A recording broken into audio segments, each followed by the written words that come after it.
This is Andy Boy's Renault Clio that we've installed a custom cage Clubman welding cage. It's the CL4 cage, and we've also added some additionals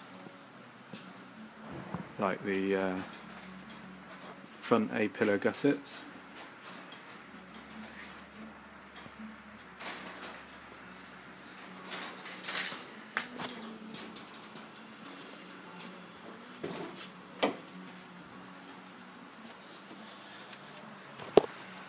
Dash bar installed, cross door bars. We've added a tunnel brace, or a transverse bar. We've added the B-pillar to A-pillar triangulation supports.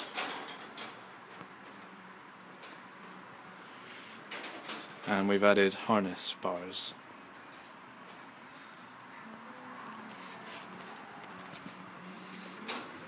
And additionally B-pillar gussets as well.